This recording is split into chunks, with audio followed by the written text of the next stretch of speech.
Hello, hello, and welcome to Everyday Tarot, your daily dive into the divine wisdom of the tarot.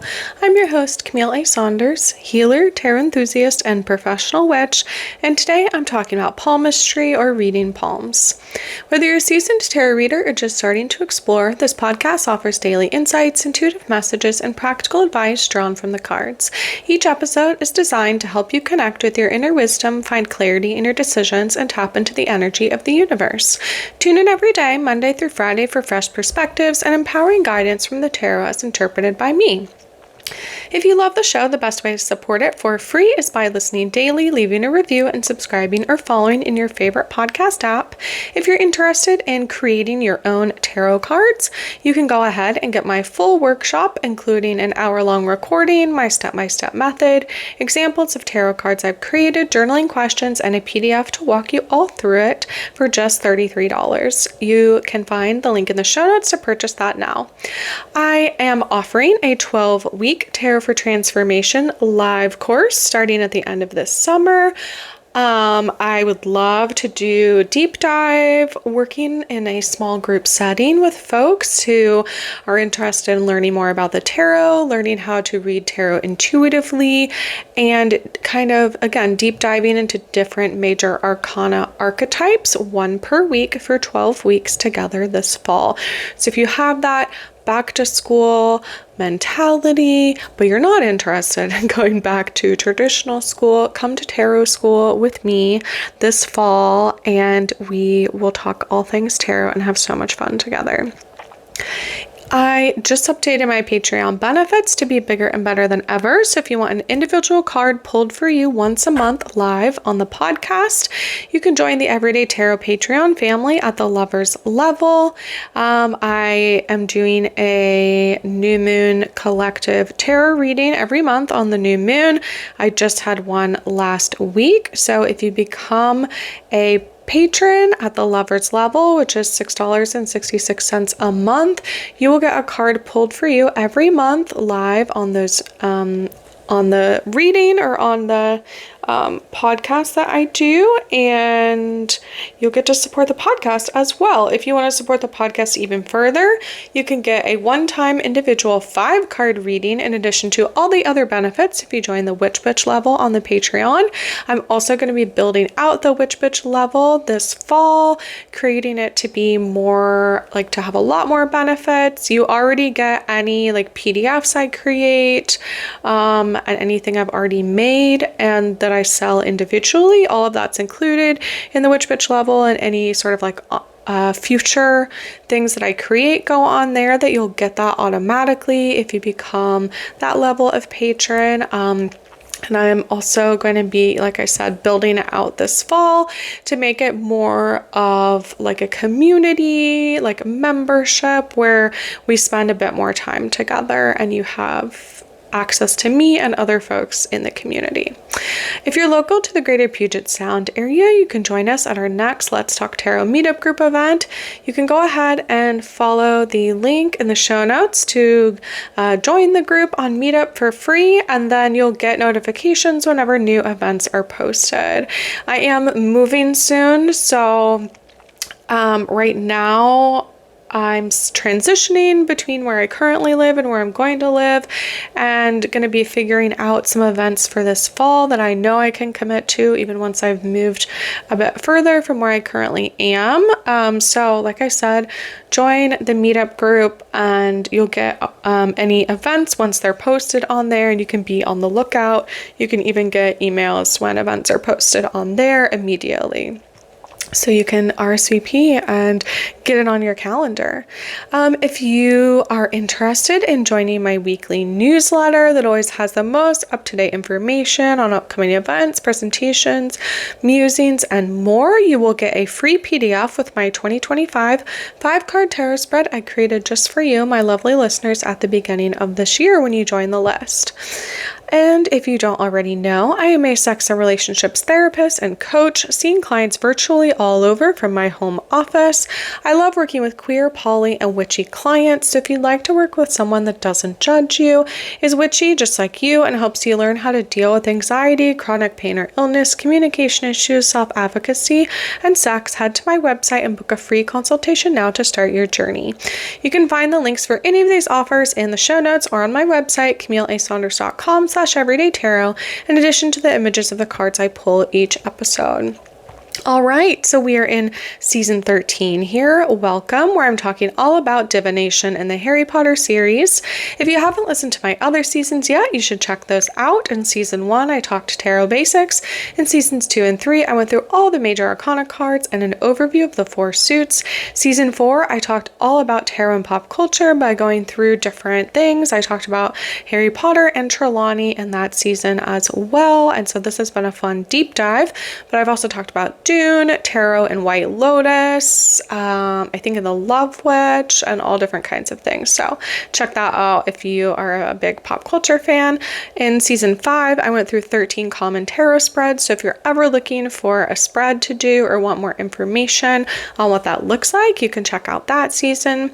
In season 6, I went through the Suit of Wands, season 7, the Suit of Pentacles, season 8, the Suit of Swords, and season 9, the Suit of Cups. So as you may have gathered, I have an individual episode for each card in the entire tarot deck, so 78 episodes, 1 per card.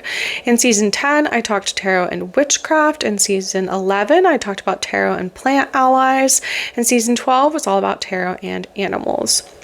And like I said, here in season 13, I'm talking all about divination in the Harry Potter series, which has been so fun for me. I was just actually at Enchanticon last weekend in St. Louis, Missouri, at a convention where I got to talk all about did an hour-long discussion all about kind of what I've been talking about this season and condensed it into an hour to talk more specifically about Trelawney and intuition, divination in the series, how it's seen by the author, and all these kinds of different things.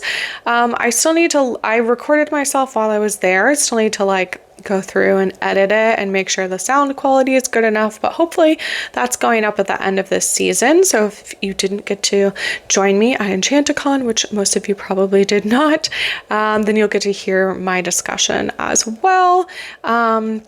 And I did a live tarot reading, like a collective one there, all about tarot and intuition. And if you're on my newsletter list, I actually just sent out that spread today for everyone so that they could do it on their own. So those are some of the lovely goodies you get when you're on my newsletter list, as well as, like I said, you always get the first, glimpse of events I'm going to or different things like that, photos of my day-to-day life, pictures of my garden, all the lovely things. All right, so today I'm talking about palmistry, or reading palms.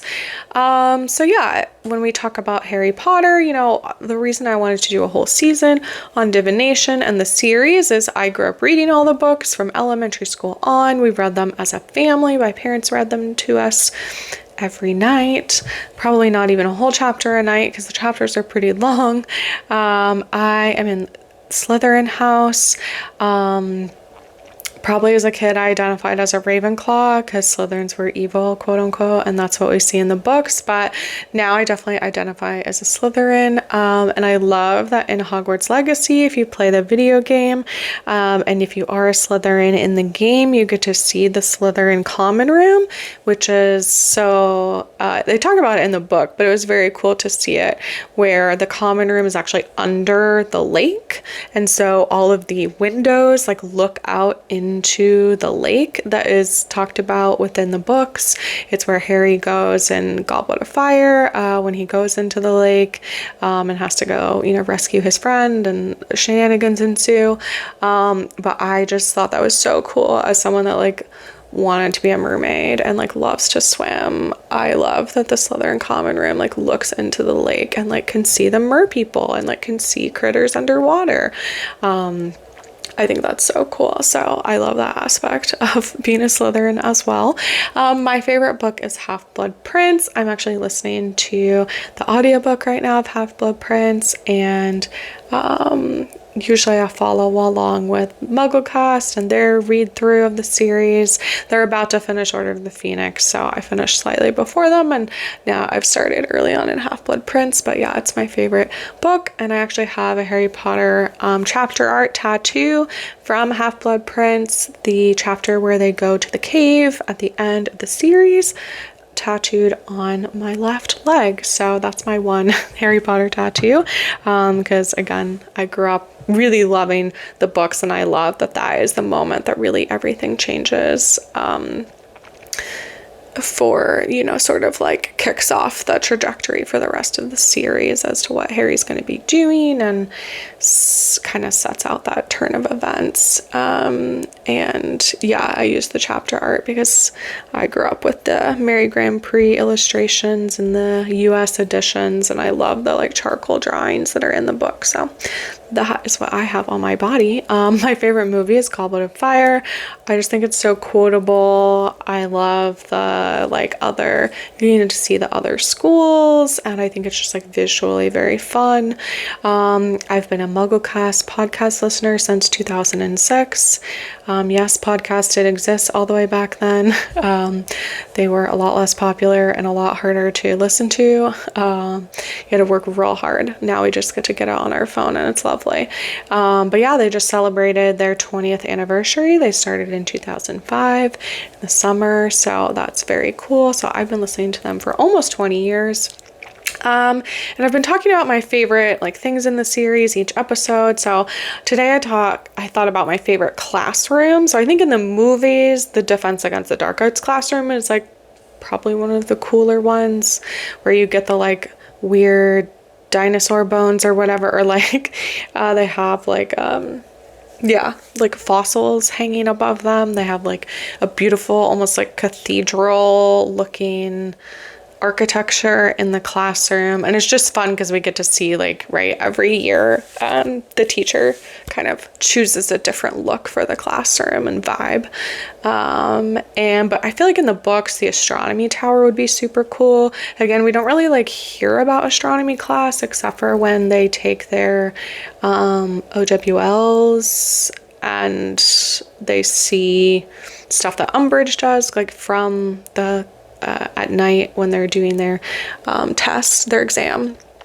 We hear about it there, but I know the astronomy tower seems super cool. I think it's the tallest tower in Hogwarts, and you just get like a really big overview of like the whole castle and the surrounding area, and that seems very cool. That to me is like the other cool place to go to if I couldn't be looking at underneath the lake like in the Slytherin common room.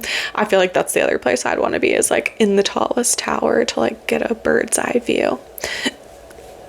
All right, so let's talk about palmistry, or reading palms. So I'll talk about kind of like definition and history of palm reading, and then we'll talk about it in the series, and then I'll talk about tarot cards that I chose that seem to perhaps go along with the theme of reading palms today. So on antiflow.com about palmistry and palmistry basics. So again, palm reading is like looking at the palm of your hand and trying to understand different things about, I guess, like your life and the future from the palm of your hand.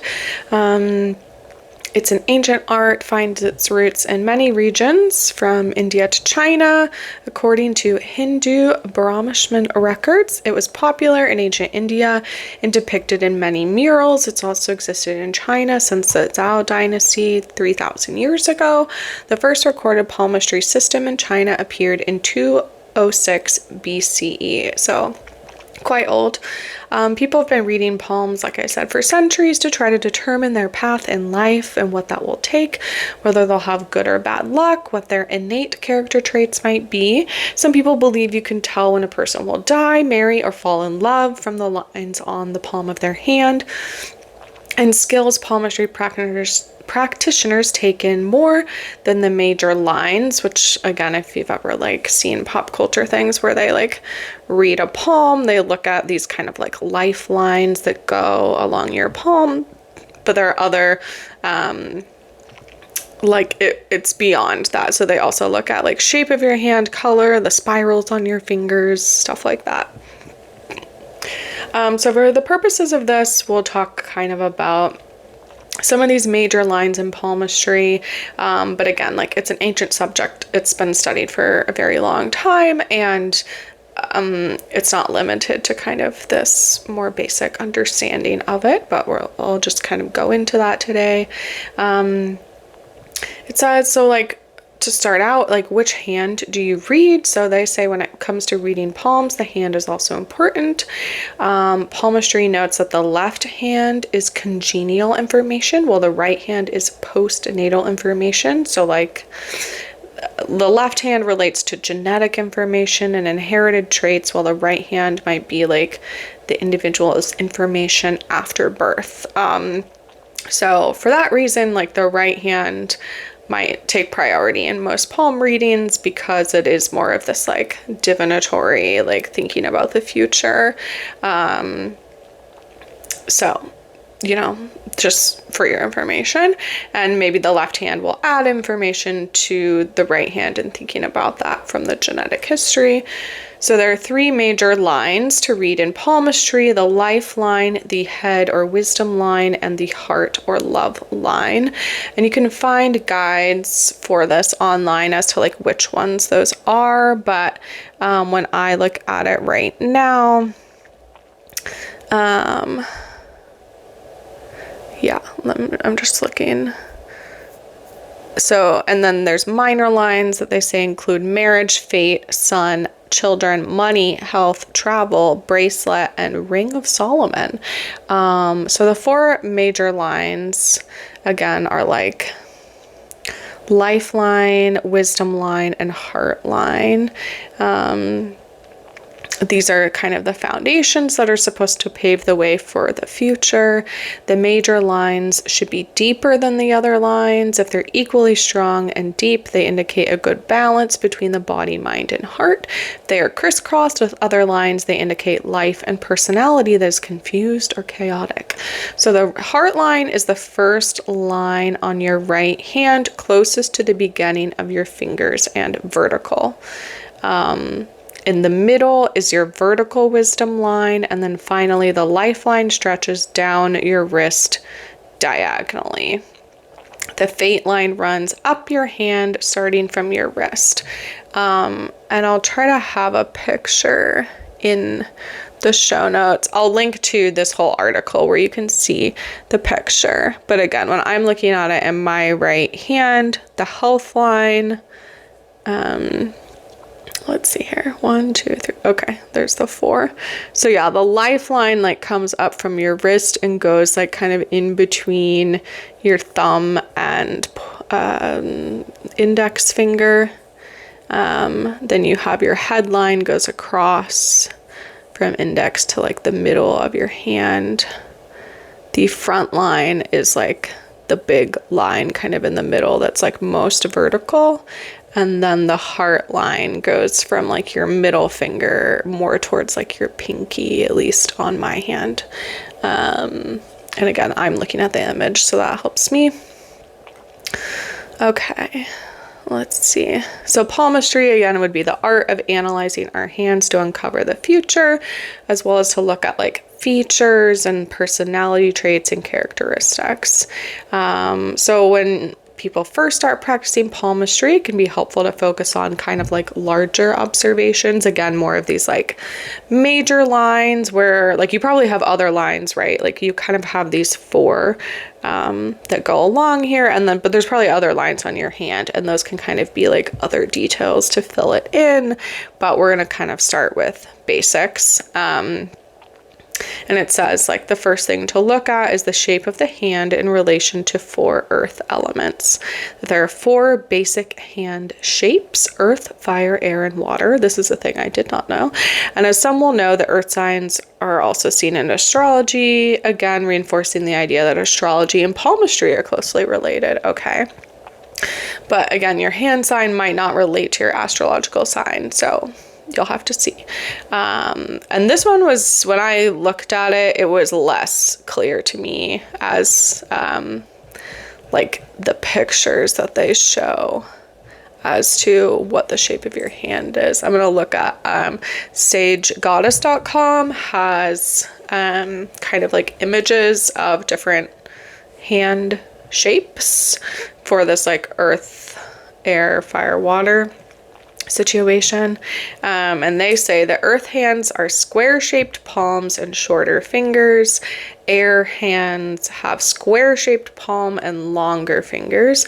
Water hands have long, more oval shaped palms and long, slender fingers. And fire hands have rectangular shaped palms and short fingers.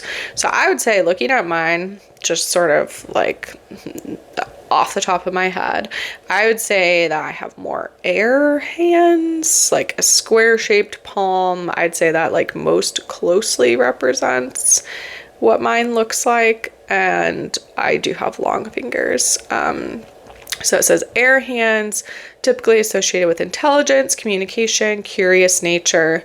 People with air hands are well suited for careers in writing, teaching, and other intellectual pursuits like podcasting. Just kidding, I made that part up. But yeah, I'm trying to look at what like an oval hand would look more like. Oval shaped palm. I don't know. I can't quite tell if mine are more... Mine definitely isn't rectangle. I would say either mine's square or more oval.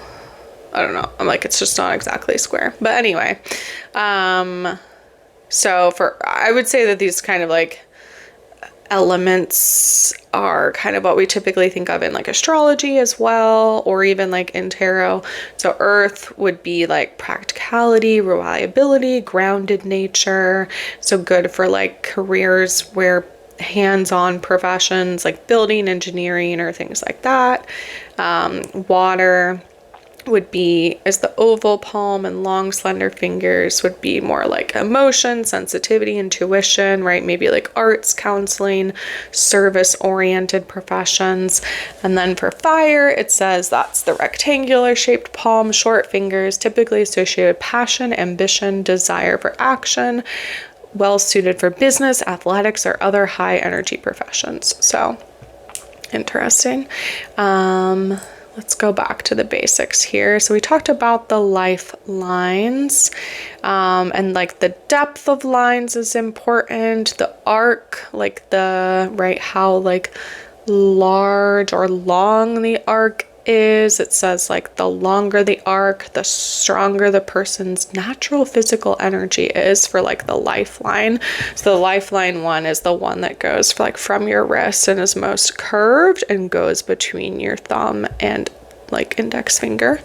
Yeah, the deeper the line, the better quality the individual's vitality. Short lifeline doesn't mean early death. It means a lack of energy for the life laid out in front of them. Interesting, because again, I would say in like pop culture, right, palmistry is one of those things also that like I feel like in pop culture is just like, oh, like a person stares at your hands and tells you you're gonna die like on this day in like 4 years or something, like kind of ridiculous like that. Let's see. I'm trying to look at to see what else, if this is going to be like digestible in a podcast episode.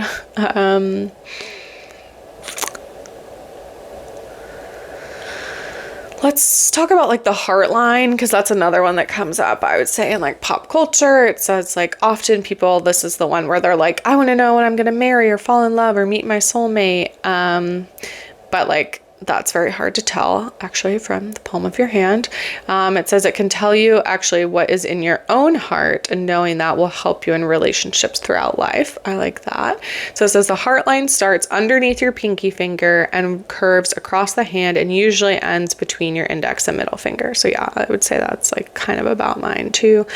It says the deeper the line, the more comfortable you are in meeting new people and making new friends, maintaining relationships, how we relate to other people, right? This is why it would be called like the heart line, as to kind of like more of like what is in your heart. So it says a short heart line, maybe that ends before the middle finger, says maybe like that you lack emotional intelligence, maybe you're more impulsive in your actions or not like thinking about consequences. It says, on the other hand, a very long line shows that you are a doormat. Oh, how nice. This is strong language. You let other people walk all over you rather than standing up for yourself. Somewhere in the middle means you are a balance between the qualities of arrogance and meekness, which again is like probably where most people are. If the heart line curves upward, you tend to be good at conversation and creating a happy and welcoming atmosphere with all you meet. A curved down line means it's maybe harder to express emotion, maybe more afraid to chase your love or make deep friendships, and a straight line indicates a stable and balanced social personality.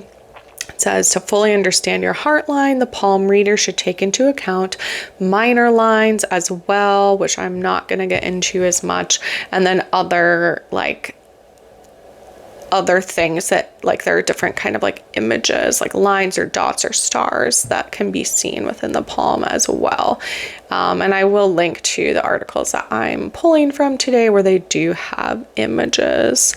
Where you can like look at more of this in depth. There also is like talking about your fingerprinting, and then each finger on the hand is associated with different things. So the thumb with Venus, the index finger with Jupiter, a middle finger with Saturn, a ring finger with the sun, and the little finger with Mercury. So there's also a whole thing I saw about like when you wear rings on certain fingers, like what that means or like what like associated with. So you can go real deep into this, which is how most of these things are. Let's see here. I don't know if I want to go into the fingerprinting stuff.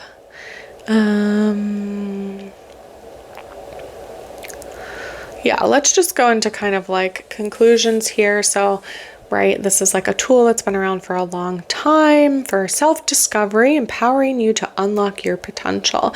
By studying the lines and shapes of your hands and fingers, you can tap into inner wisdom and uncover your true purpose. Your hands reflect your personal journey, and by embracing their unique features, you can unlock the hidden treasures within yourself.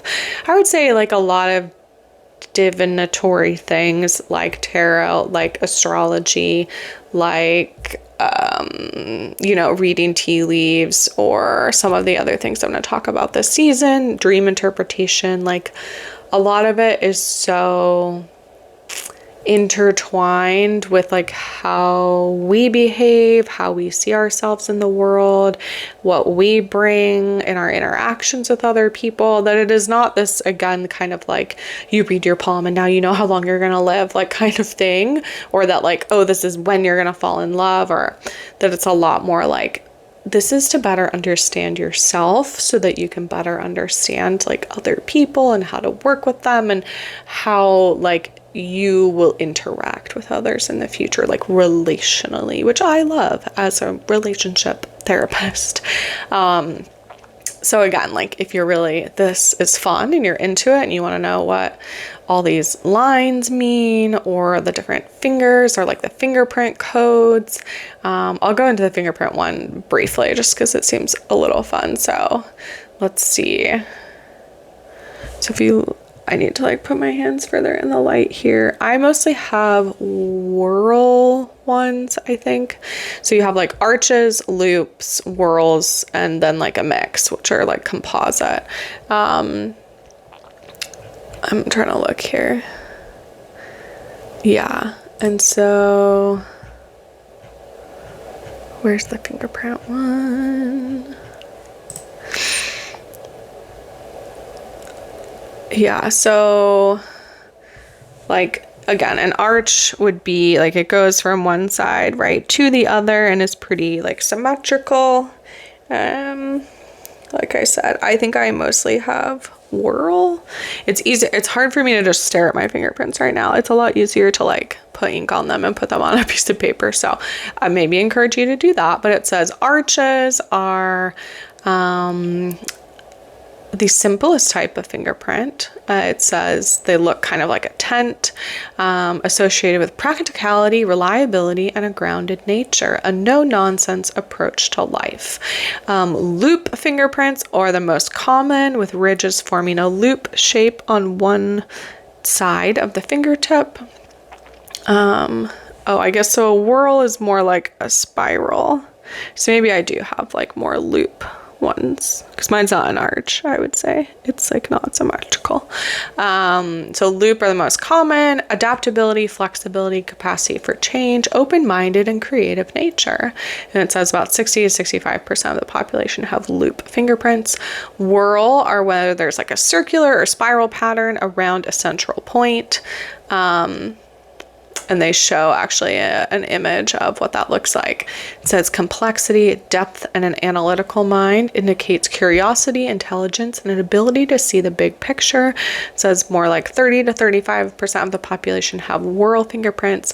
And then composite would be obviously like you have multiple kinds, like a loop and a whorl together. And I don't know if that means like on the same finger or like on the same hand.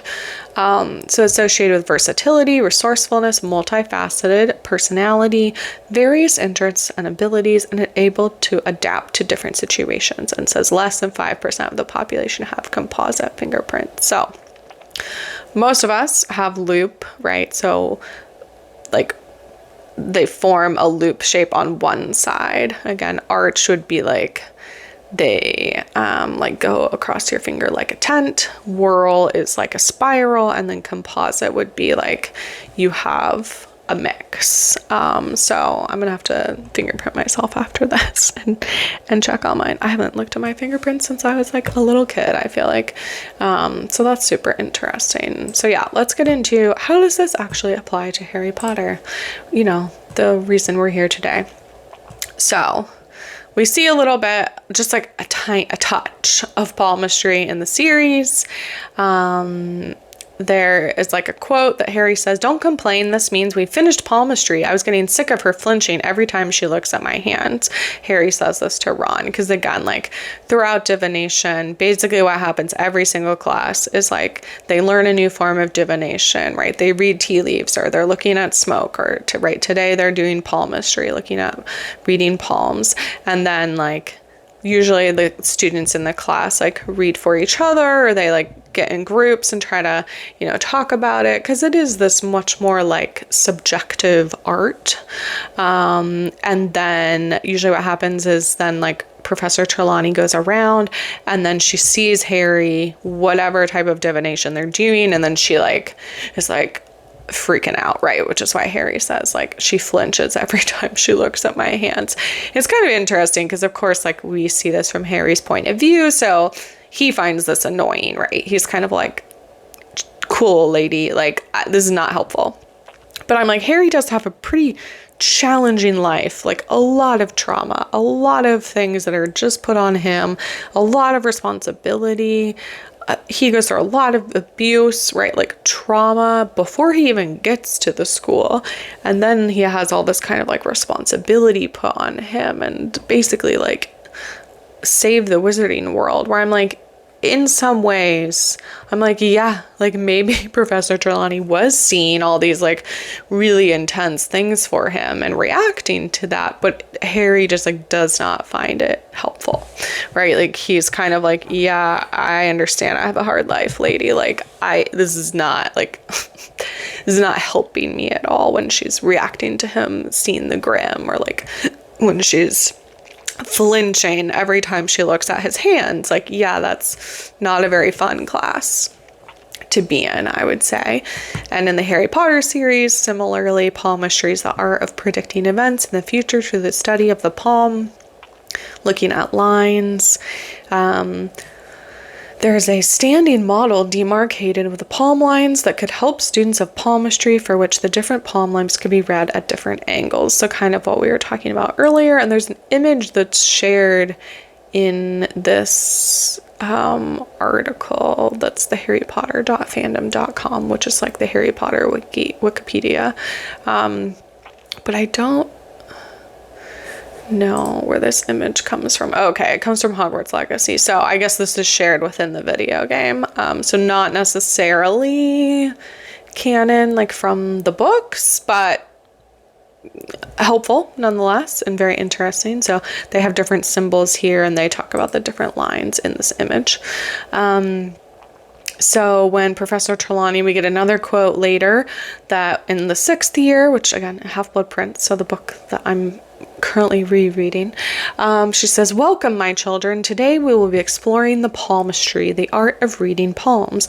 Now with open palms and open minds, we shall begin. Your future rests in the palm of your hand, but you first must broaden your minds." So I feel like Trelawney is always asking them to like think beyond certain things, or like, right, she has a quote about like moving beyond the mundane, which is what she kind of like rudely says about Hermione, that like she can't think beyond the like kind of the day-to-day, and that she can't kind of like see this other potential like world. Right, that is really what they're doing in divination. So yeah, palmistry is taught, I guess, in the 3rd year to everyone at Hogwarts in divination class, and then they do learn about palmistry that year, and then I guess they come back to it in the 6th year as well. And in the books, we do see that when Harry sits his divination owl examination in his 5th year, they do talk about palmistry as like the last part, and with the rest of his divination exam, like it goes very badly. He does not like divination. He doesn't find it fun or helpful. He's basically just like being told all the time that he's gonna like die early and everything terrible is gonna happen to him.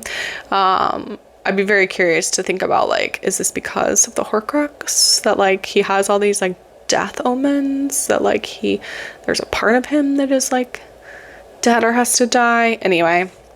But he like reads, so he's doing his exam and they have to like read the life and headlines for the examiner, and he mixes them up, which again, as we just learned, there's like these 4 main lines. So like Harry, I'm unimpressed. Like, if you're going to learn anything about palmistry, right, it's kind of like those 4 lines. So he mixes up the life and headlines, and then he informs his examiner that she should have died the previous Tuesday. So again, it sounds like in the Harry Potter series, palmistry is also this sort of like view that we get in pop culture, which is that it's like, oh, these lines are going to tell you like when you're going to die, which seemingly, like from my brief research of palmistry, is like not at all how most palm readers would do it.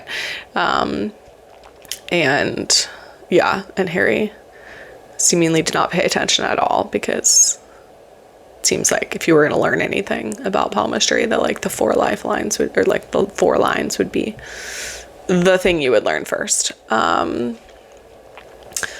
All right. So yeah, that's kind of like what we see of it in the book. So again, very brief, like we kind of get like the intro to it. We get Harry complaining about it because Trelawney is flinching every time she's looking at his hands, which again, super not helpful when you're like, what's 3rd year, like 13, and you're like, cool, thanks, professor, like I feel great now. And then we do see it, I guess it's taught in the 6th year, but I don't think Harry or Ron takes it. So we probably just like hear about other people learning palmistry. And then we see it in the OWL exam in the 5th year, where it doesn't go well.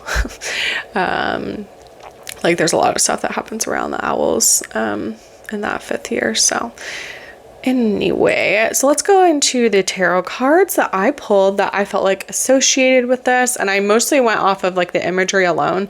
So I'm pulling from the Sassorabito tarot deck by Sasia Burrington, and I pulled the Ace of Wands, the 2 of Pentacles, the 2 of Cups, and the 5 of Swords, and all of this imagery have hands in it and mostly showing palms. So I remembered that the 5 of Swords image like has mostly taken up by an image of a hand in this deck, so that's kind of like why I went and pulled it.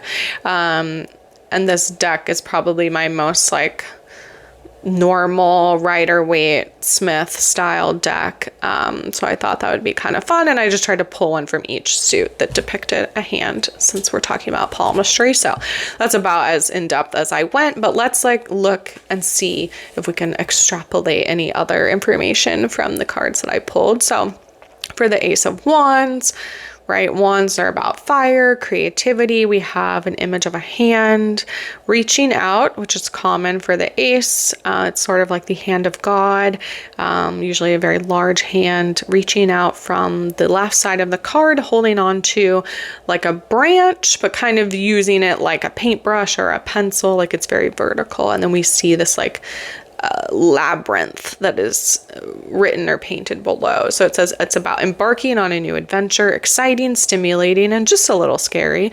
She says, I chose to illustrate this card with a wand used similarly to a paintbrush or pencil resting in the middle of a labyrinth. You hold the instrument and are in control of where this journey leads. You are the author of your story. This card signifies the beginning of an adventure, of an invitation for fun and discovery. Have confidence and be fearless in your creative exploration. So I do like that, because it does seem like when we like doing some research into palmistry, like it does seem to be more about like learning about yourself in this like, oh, I might have these traits, or I might be like better or worse at this, or have like strengths and weaknesses, which is like a fun journey to go down, adventure, discovery. But that you are the author of your own story, right? Palmistry is not actually about telling you when you're going to die. Like it's been kind of like very much boiled down to that again in pop culture, but it seems like it's a lot more about how I view a lot of other divination, which is like it can be this kind of like mirror to reflect things back to you and allow you to see things more clearly, or parts of yourself, or again, kind of like strengths and weaknesses, and like make choices based off of that information. So the next one I pulled was the Two of Pentacles. In this image, it shows two orbs being juggled, encircled with buttercups.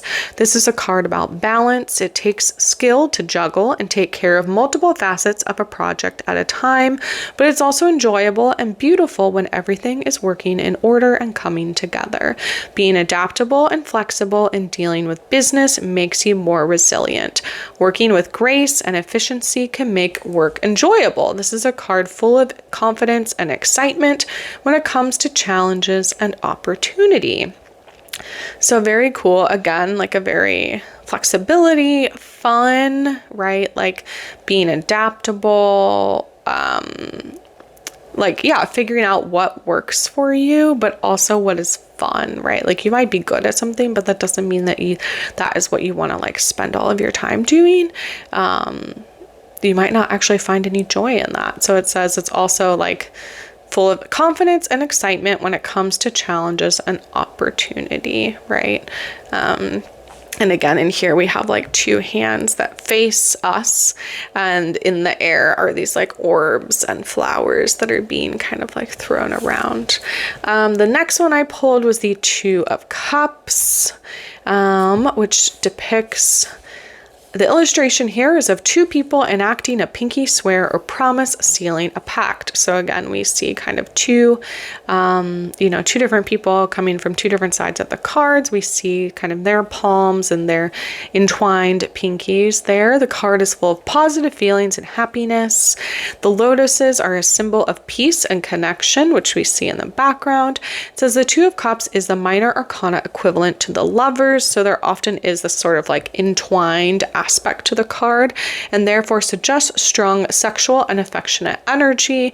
This card can indicate the beginning of a relationship or a truce. Work together, join forces, and find the sum becoming more than its parts. Also very nice. And then finally, I pulled the Five of Swords, which is the one that it stands out to me. It's a very strong imagery on this card. Fives are often about this sort of like conflict, tension, and this deck depicts like a hand that's quite large. It takes up most of the card. It has like a red background, almost like a sky, but like when you have the like smoky sky, when the sky is like kind of unsettling. And then we see there are tiny swords attached to each finger.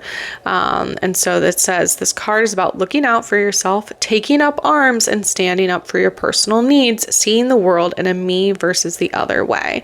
Conflict, tension, hostility, which again, common for the 5 cards across the suits. The tiny swords attached to the fingers show that your actions have consequences, and by asserting your wants, needs, and viewpoints, others may be hurt.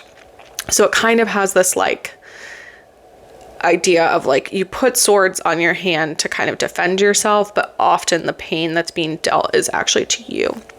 Yeah, it says sometimes the fear that will keep you from sticking up for yourself, in which case pain is still being dealt, but just to you. This is not fair either. Use your personal power to stand up for yourself, your loved ones, and your beliefs while being mindful of the possible pain that you can inflict.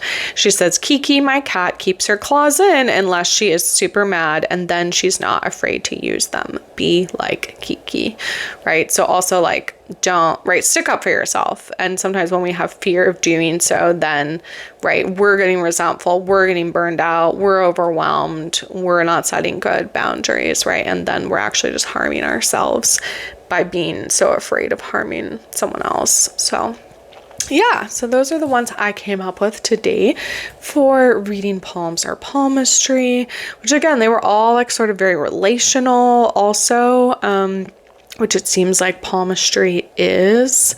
Yeah, and then let's go ahead and pull a card to see if palmistry or reading palms has any other messages for us today. I'm going to pull from the Citadel, a fantasy oracle deck by Van Inkwright, because I love that imagery as well, and it's kind of standing out to me right now.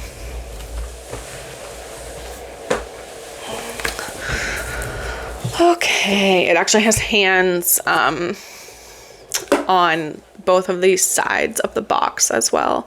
We have like 2 hands like pushing a sword into the ground, and then 2 hands kind of opening up, like opening a book, like knowledge or something, just on the side of the box. So maybe that's why I was thinking of this deck as well. All right, so I'm going to give this a quick shuffle and see what message, what else do we need to learn? What should we keep in mind? Okay, well, I got 2 different cards here. I got the Herald, about small regrets and longing, and the Merchant, self-worth and trade. I'm gonna look in the book for these. So the Herald has a picture of snakes and a hare, like a bunny rabbit on it. Let's see here, the Herald. It says it's easy, actually it literally depicts hands. It says nimble hands pluck at the strings of a lute, and fragrant smoke curls from beneath the wide brim of a hat. The herald exudes an easy sort of charm that draws others to them as they play their tune. But beneath the smile and easy laugh, there is an undercurrent of melancholy. They think back to the day that their life changed, the flowers on the hillsides, the hares in the grass, the guard waiting in ambush. Would their fate have been different had they taken a different path back then, or would it still have turned out the same way? Very interesting thinking about palmistry, kind of like what is fate versus what are your decisions. So it's easy to get caught up in the what ifs, but if you go forward holding on to all the little regrets, you're going to miss out on the pleasures of the moment. Be your own herald of change and bring something new and more positive into your life. Don't let the force of your own feelings separate you from finding joy in the path you're now on. All right, so don't look back, right? Don't sit in the place of regret or the what ifs, but actually we're trying to look towards the future. And then we have the Merchant here, which depicts has like a person holding like a scale. So we see like the hand at the top of the card holding like very much like the scales of justice that's depicted often on the justice card. And here it says, coins change hands, deals are struck, a golden scale tilts as goods are weighed. The merchant greets everyone with a smile, proud in the knowledge that their service benefits others. They know what others have to offer and what they want in exchange. And often the merchant knows what their customers need before even they do. You've got plenty to offer both yourself and other people, and sometimes it's beneficial to remind yourself exactly what you've got in stock. If you feel like you're being taken advantage of, raise your prices, or maybe your figurative wares would be better appreciated elsewhere. All right. We have some like unapologetic cards here today.